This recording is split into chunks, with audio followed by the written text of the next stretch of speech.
ADR. Promoting dialogue. It's 6 p.m. in Dakar. Good evening and welcome to Newslink here on West Africa Democracy Radio, broadcasting on 94.9 FM and around the world at wadr.org. Here are the top stories. A federal high court in Abuja convicts Kanu, IPOB leader, of 7 counts of terrorism. Insurgents kill at least 17 soldiers during an attack on a gendarme post in western Niger. In Mali, social media rumors spark public reactions over terrorist alleged encirclement of Bamako. I learned about it on social media to say that the terrorists have gotten so close to Bamako that they have encircled it is propaganda. And as the world celebrates Children's Day, Togo moves to protect children's rights. Please stay tuned for details of these stories and more. Here is Abdullahi Hassan with Newslink. Many thanks for joining us. Newslink begins in Nigeria with the latest development as the Federal High Court in Abuja has convicted the self-acclaimed leader of the indigenous people of Biafra, IPOB, Nnamdi Kanu.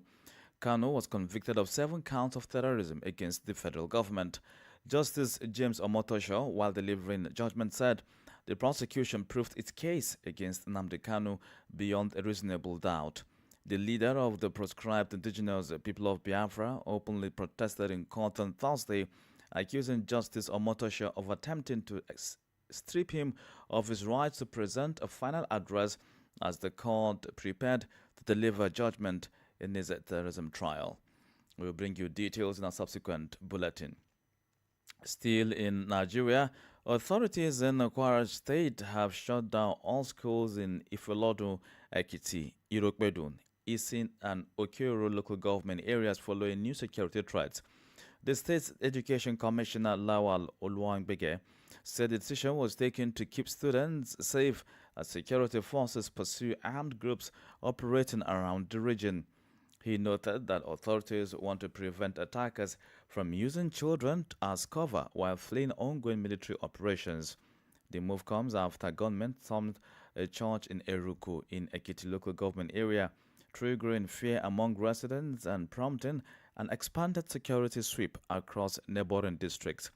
Boarding schools in Irekpodun were also ordered to close after fresh intelligence suggested they could be vulnerable. During Tuesday's church attack, the armed men abducted at least 35 people, while 4 others lost their lives. In Niger, at least 17 soldiers were killed on Wednesday in an attack on a gendarmerie post in Gabwana. This occurred in Tlaberi region in the west of the country. According to security sources, the assault carried out by fighters from a group affiliated with ISS took place on Wednesday afternoon. The provisional toll also indicates 34 soldiers were wounded and several others missing. Furthermore, the attackers destroyed or seized military vehicles and took weapons and equipment before withdrawing.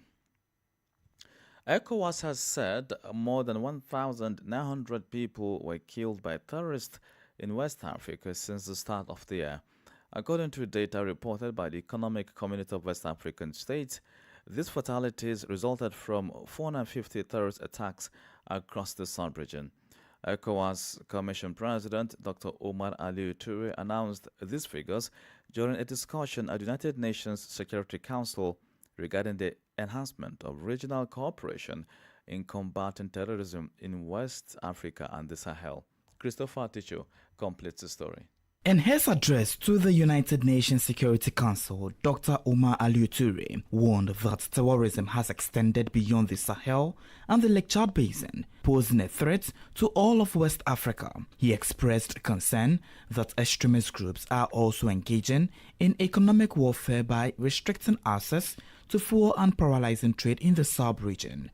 However, the ECOWAS Commission President stated that the regional bloc is accelerating the deployment of its standby force, which currently numbers 1,650 personnel and is expected to increase to 5,000 with support from the region and its partners. Whereas terrorism was initially confined to the Sahel and the Lake Chad Basin regions, Today, it poses an existential threat to the whole of West Africa. It is in this context that ECOWAS ministers of defense and finance met recently to agree on the activation of the standby force. The plan is to start with a brigade of 1,650 strong personnel and increase it to 5,000 gradually. Established in 1975, ECOWAS was initially composed of 15 countries in West Africa.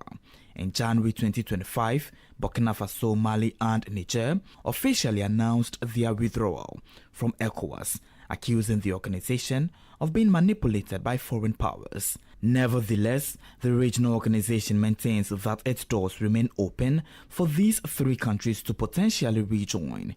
In addition to the three Central Sahelian states, other West African nations including Benin, Cote d'Ivoire, Nigeria, and Togo are also experiencing terrorist attacks.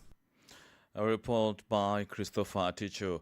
We now head to Mali, where information circulating on social media about a potential encirclement of Bamako by the terrorist group JNIM is generating reactions among the population. In the capital city, Bamako, residents are currently balancing between a sense of calm and heightened vigilance. Since early September 2025, the country has been facing difficulties with fuel supply, resulting in long queues at service stations. Augustine Colley tells us more. On this day in Bamako, life continues as usual, with residents going about their daily activities. Many people do not believe reports about the terrorist group JNIM moving closer to Bamako. Their support for the military army remains strong. A motor taxi driver refuses to be driven by fear. I learned about it on social media to say that the terrorists have gotten so close to Bamako that they have encircled it is propaganda and it doesn't hold water. We must not give in to fear. People must be very vigilant in the face of this and report anyone deemed suspicious. Other residents of Bamako who we encountered on the main road in the city speak about the disinformation spread by social media, which aims to sow panic among the population. This is a way of showing panic among the population. False information is destructive because it creates psychosis. I saw a video on social media in which a French journalist talks about this. I wonder if it is really about Bamako because I don't see anything that scares me. Meanwhile, this citizen at a service station urges people to focus on finding a solution to the fuel crisis that has been affecting the country for the past 2 months. All I see here in Bamako is the fuel crisis, which these terrorists are believed to be responsible for by preventing tankers from supplying the country. I think it's a strategy to lead us to revolt. Why the terrorist threat remains a concern, authorities in Mali continue to call on the population for support and not to succumb to fear. A report by WADR's Bamako correspondent Ali Chairman, voiced by Augustine Colley. More stories coming up on West Africa Democracy Radio. Newslink continues. Remember, we stream live at wadr.org and on Facebook and YouTube at WADR English. The president of Togo's Council of Ministers, Newslink, has begun bilateral talks with Russian President Vladimir Putin following the latter's working visits to Moscow. Upon his arrival in Moscow, Newslink and Putin held a brief conversation in the Green Hall of the Grand Kremlin Palace. This was followed by a meeting with a limited circle of delegates. Francis Boniface tells us more. Discussions between the two leaders centered around enhancing Russian-Togolese cooperation in politics, the economy, trade, and anti-terrorism, as well as addressing pressing regional issues. In anticipation of the talks, Putin emphasized the significance of threats posed by terrorism on the African continent. He noted that the entire West African region is grappling with these challenges. Regarding trade, Putin highlighted that bilateral trade has been increasing. Despite Russia not having embassies in Togo, he stated that trade and economic relations between the two countries are developing at a satisfactory rate. Although the trade volumes remain modest, he is optimistic about the overall trend. Additionally, the Russian president announced that Russia will establish its embassy in Togo in 2026. Putin expressed hope that once embassies are open in Moscow and Lomé and intergovernmental commissions commence their activities, the two countries will not only maintain their progress in combating terrorism, but would also enhance their collaboration further. A report by WADR's Lomé correspondent Silvio Drago and presented to you by Francis Boniface. Still on matters relating to Togo, the challenges of protecting vulnerable children are more pressing than ever in the country. Today, November 20, marks International Children's Rights Day, and human rights organizations in Togo are voicing concerns about the well-being of children.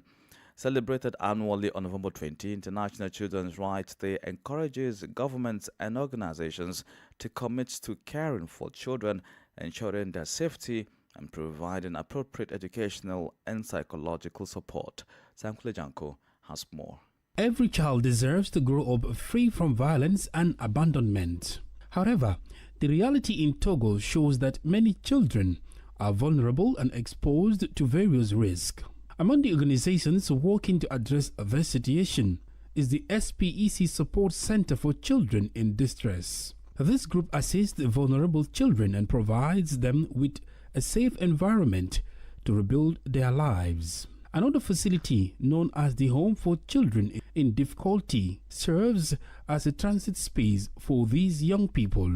In line with these efforts, the Togolese Minister for Child Protection, Martin Moni Sankareja, launched a census and update of the reception facilities to ensure they comply with established standards. Togo reaffirms its commitment at both national and international levels to the protection of all vulnerable children and to providing them with a safe environment in which to grow up. Sankule Janko reporting. Now, the world today celebrates Children's Day, a moment each year when the world pauses to reflect on the promises made to every child, the right to safety, education, health, dignity, and a voice in shaping their future. Commemorated annually on this day, this year's global theme is My Day, My Rights. Across countries and communities, children are not just being spoken for, they are standing up and speaking out. Here are some students from Ghana expressing their ambitions on this day. As I am today, I am healed whilst children on the way are not feeling well. So when I grow up, I'll be a doctor, cure the people who aren't feeling well. The parents must be made aware that every child is entitled to be educated, no matter the sex, status, ethnicity. So your particular child, if it's not educated, it's not a good thing. To help and develop the nation, to help other people feel part and not stigmatized. I also want to build wheelchairs for the disabled people, like children, and prosthetic leg for one-legged people. For Grace Kwa, principal of Beacon Springs School in Ghana, she's calling for protection from violence, access to quality schooling, or action on climate change. For a day to be even set aside to celebrate it, it shows that the children are very important. How we are bringing them up now is going to impact them. We want to bring up children who are bold, who are confident, who can fit in anywhere they find themselves, academically, socially, mentally, any way possible. So the next thing is that if you are the one imparting the knowledge, so make sure that you also help the child, that you are not just the medium through which the child is receiving the knowledge, but make yourself available to the children. Grace Kwa, principal of Beacon Springs School, Ghana. And just before the break, let's take you to the Gambia, where civil society organizations and citizens are raising concerns regarding the government's proposed 2026 executive budget. They caution that ongoing discrepancies between budgeted plans and actual spending may jeopardize both economic stability and public trust. Sandona Mendy has more. The coalition of civil societies, including Gambia Participates, a leading advocate for budget transparency, says the proposed budget highlights a steady rise in expenditures on travels, provincial presidential tours, and government vehicle cost. Marnyang is the founder and executive director of Gambia Participates. Objective was for the president. his government to meet with the people, understand the effects of the government's policies on them. Number two, to also look at the conditions in which these people are living in. However, it has turned to be a political activity. Meanwhile, the organization's analysis shows that over the past several years, less than 20% of development allocations have been executed annually. The government overspent the 2024 Meet the People's budget from 30 million that was approved by the National Assembly to about $63 million. That's about 115% more than what was approved. It was a wastage in which they gather people, clap, dance, and get into political fights, attack their oppositions, do all whatnot, which I believe does not deserve taxpayers' money. In addition to the CSO calls, several Gambian citizens also expressed concern about the country's proposed budget. Imagine $52 million was allocated for this year's tour, and then as history keep on repeating itself, they're gonna spend more than $70 million at the end of the day. The president should stick to the approved budget. The president should not be seen to spend more than what is approved by the National Assembly or the government. That is, in fact, against the Constitution and other laws of this country. To address these issues, the coalition of civil society recommends scaling back non-essential expenditures, which accounts for more than $2.1 billion, around 3.6% of the proposed budget. For Newslink on West Africa Democracy Radio, I am Sangdana Mendy reporting from Banjul. You are listening to Newslink here on West Africa Democracy Radio, broadcasting from Dakar, Senegal. We are online live at wadr.org. Here's a reminder of our top stories. The Federal High Court in Abuja convicts Kanu, IPOB leader, of 7 counts of terrorism. Insurgents kill at least 17 soldiers during an attack on a gendarme post in western Niger. In Mali, social media rumors spark public reactions over terrorist alleged encirclement of the capital, Bamako. And as the world celebrates Children's Day, Togo moves to protect children's rights. Still in the news, we have the guest interview and sports news. Please stay with us. Fresh and breaking news all the time. Hear it first as the news breaks, only on West Africa Democracy Radio. Newslink continues. Well, many thanks for staying with us. Now, before taking you to Liberia, breaking news. The UN climate talks COP30 have been evacuated due to a fire breaking out inside the venue in Belém, Brazil. Several journalists and delegates at the venue saw flames and smoke in the pavilion area before they were rushed outside. The Brazilian government says that the fire is now under control and that no one has been injured. Orange flames burned a hole through the sheeting that covers the venue, which is in a former airdrome. One video shows a man spraying a fire extinguisher at the fire before running away.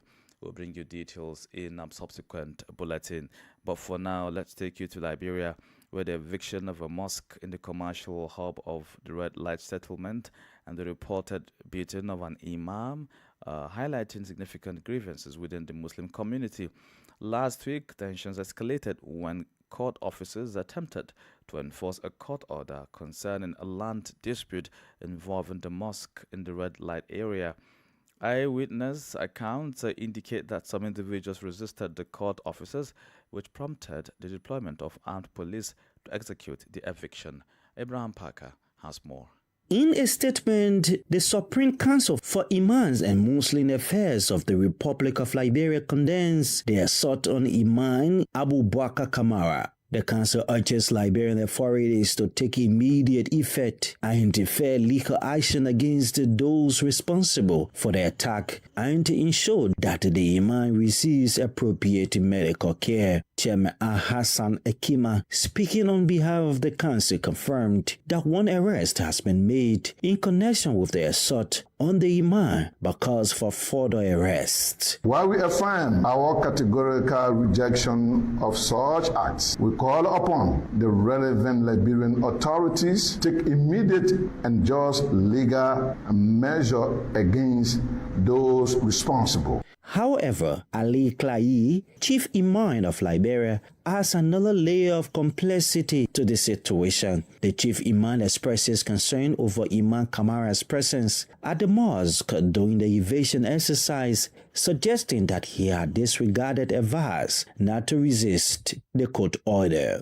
Despite the advice of the national chief imam, while the imam that is supposed to be law-abiding in keeping with the teachings of the Quran and the Sunnah, that is supposed to obey his own leader first and foremost, why did he go there despite the fact that we advised them not to go there to resist? So we want to know. It's just a question. We want to find out what he was doing there. Because we can't just condemn blindly. In light of this situation, some Muslims in the country are calling for broader dialogue to address the underlying grievances within the Muslim community. Many also urge the government to ensure the protection of the rights of all citizens, regardless of their religious affiliation or ethnic background. For Newslink on WADR, Abraham Parker, Monrovia. Politics, analysis on major news, social matters, and all. This is A Guest.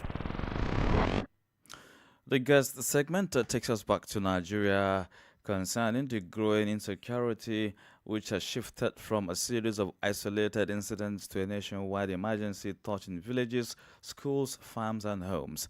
From banditry and kidnapping to communal clashes and insurgency, millions of Nigerians are living with fear as part of their daily reality.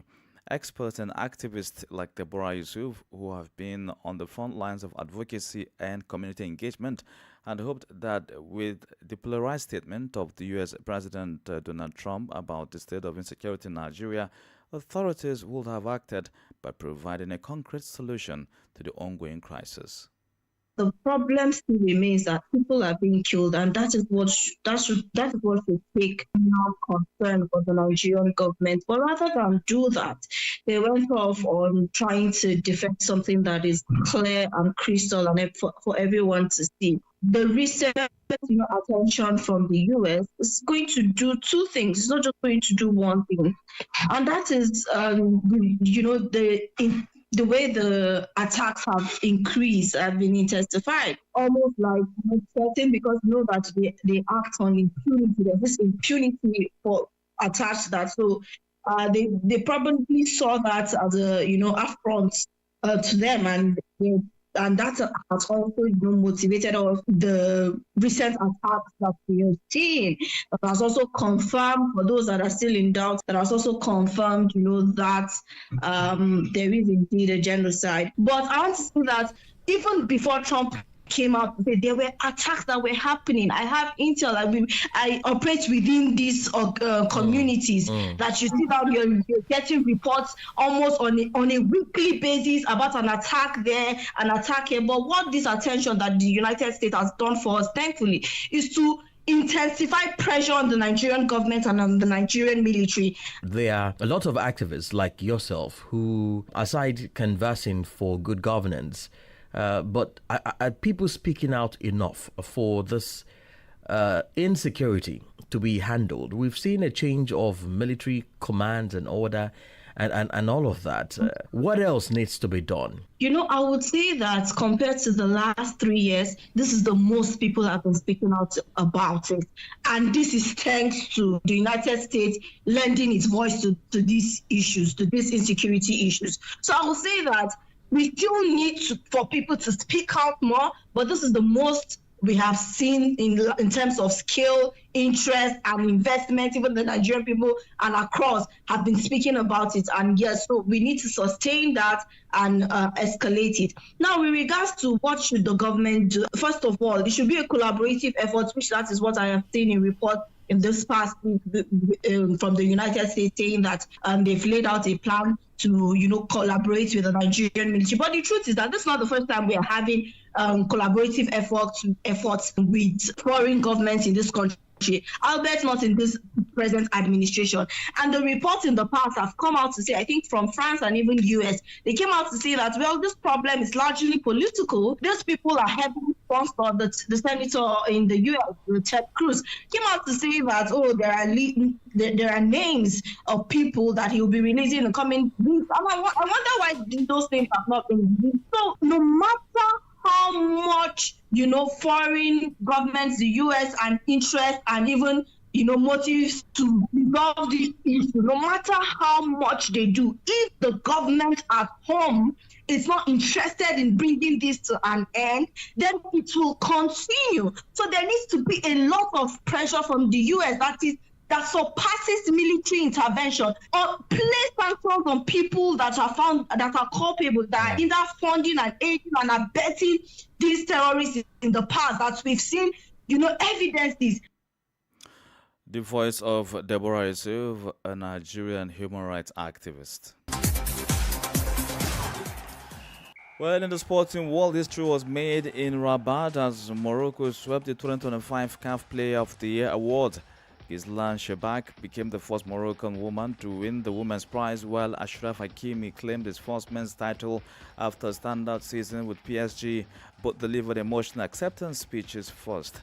On the night, Yassine Bounou won men's goalkeeper of the year, and Nigeria's Chiamaka Nadozie secured her third straight women's goalkeeper award.